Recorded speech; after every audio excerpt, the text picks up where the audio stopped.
So earlier today, militia members took over a government building in Oregon. They are armed, and they are apparently numerous. If you listen to them, they say that they have 150 members, although reporters nearby the scene say that it's something like 6 to 12 people, so pretty big difference in numbers there. And it has taken over the internet, although it hasn't taken over all the news sites, many of which aren't even reporting on it, despite the fact that for hours and hours, many sites have had quite intimate details of what's going on at this site. So we're going to talk about a couple different aspects of this and understand that the firestorm on social media is going on literally as I am filming this. And there's a couple things I want to respond to, because some of the people who feel this knee-jerk need to immediately defend the militia members who have taken over this government building, stormed it while armed, carrying guns, and as I'm going to show you, threatening to kill people and be killed for this protest that they're doing, don't seem to understand exactly what's going on here. And so a protest was going on a couple 100 miles away, and it had to do with what they see as the illegal resentencing of two members of the Hammond family, a father and son, who were convicted of burning public lands and sentenced to jail. Now, they served some time in jail. The judge said, no, you actually have to serve more time in jail. And if you don't know the details of this case, you might say, well, that sounds like double jeopardy. That sounds wrong. They're just fighting against these unconstitutional uses of judicial power. But that's not true at all. First of all, understand what these two men did. So you had Dwight Hammond Jr. and his son Stephen, who burned 139 to 162. The numbers, depending on which site you go to, they're a little bit different. They burned this public land. Now, they said that originally they did it because they wanted to stop invasive species and they wanted to set up a fire break before their land. But that's lies. The evidence shows that they deliberately set the fires to cover up evidence of poaching. They had been illegally slaughtering deer on this land that they weren't supposed to be on. And because they didn't want to get caught in that, they burned over 100 acres of public land. One witness says that he barely escaped from the fires with his life. Now, this isn't going to rise to the level of attempted murder or anything, but a person could have been almost killed. In another case with the son, there was a fire ban. He started setting some fires, and it was seen by BLM firefighters who were nearby, camped there. Now, if they had been asleep and the fire had swept through their area, might they have died as well? Thankfully, they didn't in this case. So anyway, they go to court for this. Now, federal law mandates that when you burn public land in this way, you have a minimum 5-year sentence. But they argue that that's unconstitutional. I don't know exactly why, but they say it's too long. And the trial court says, okay, fine, we're going to sentence you to just a couple of months for one and a year for the other. They have since served that time.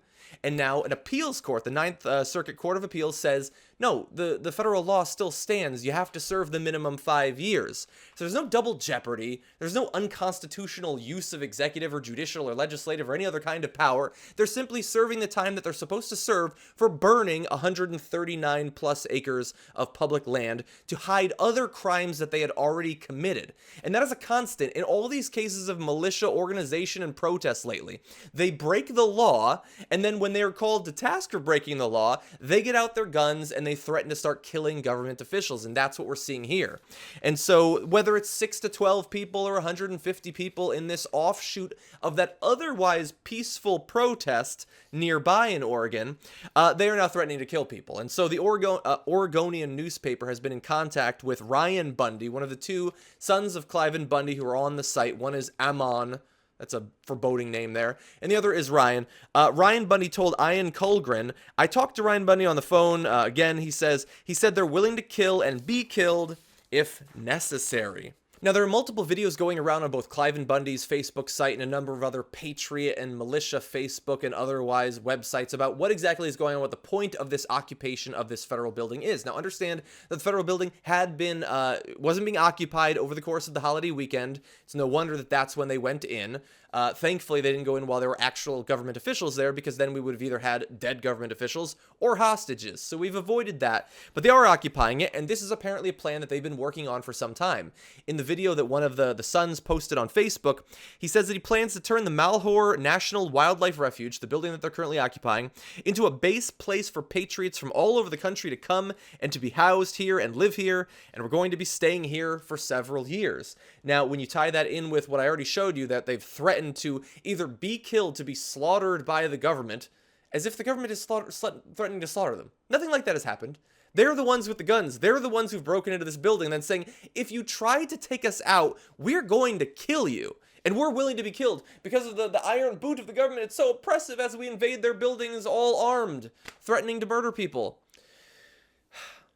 Now, hopefully nothing like that is going to actually happen. It seems like, unfortunately, they're trying to set up some sort of Waco situation in Oregon right now. Hopefully, as in the case with Cliven Bundy, even though they're pointing guns, or they will be soon, pointing guns at federal officials, the federal officials have shown that they are as far from jackbooted thugs as you can possibly be.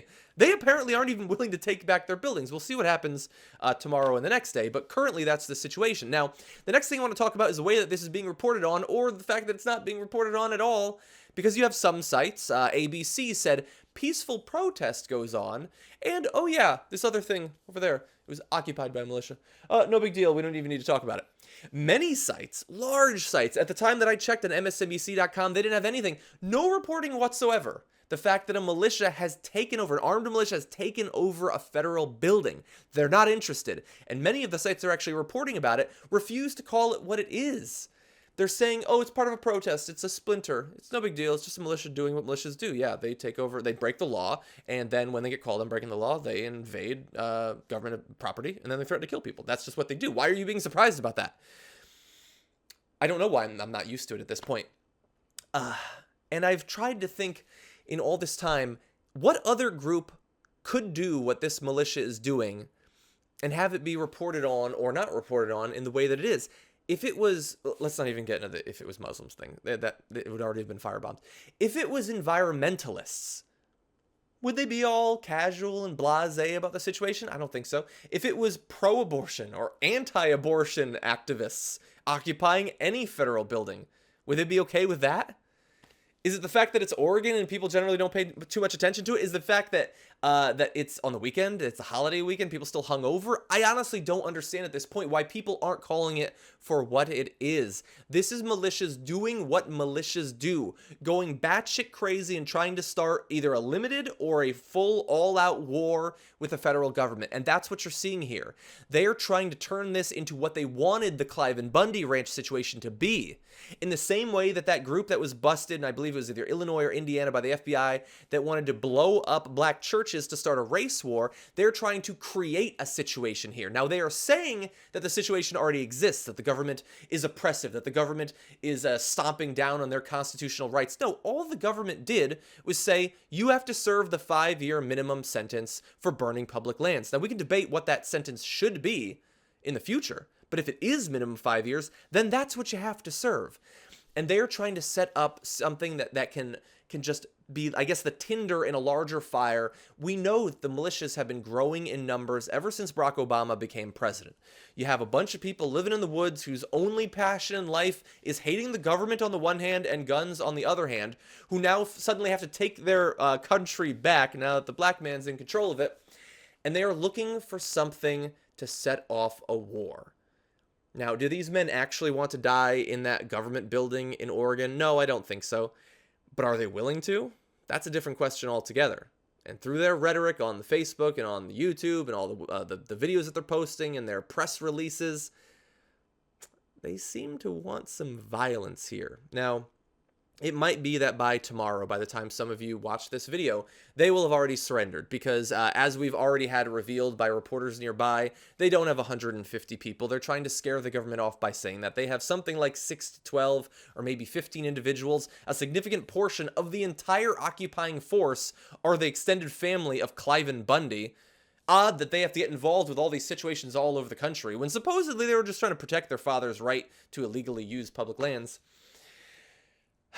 Perhaps by tomorrow they will have already disarmed themselves. Perhaps by tomorrow the government will have attempted to move back in and take the building, and they'll have opened fire on government forces.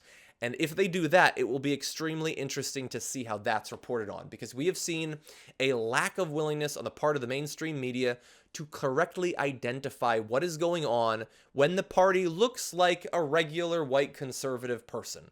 There's a huge amount of privilege and a huge amount of leeway to that. You can act in whatever way you want. God, if like 3 members of Black Lives Matter at one point chant something about pigs in blankets in a movement with tens or hundreds of thousands of people, then that's the whole movement and they all need to be shut down and locked up. But when you bring your AK-47s and you occupy a building in Oregon, all of a sudden you're the biggest patriot in the country. Anyway, as you can tell, this is something that has fired me up since I'm spending my Saturday night making a video about it. And as soon as I'm done with this, I'm going to be back on Twitter arguing with idiots who are claiming that this is the greatest expression of American protection of the Constitution since the Revolutionary War. And they can't just see it for what it is. A bunch of militia members who are feeling incredibly and increasingly irrelevant in 2015 leading into 2016. And they're just trying to get some of their power back, once again, by threatening the use of force.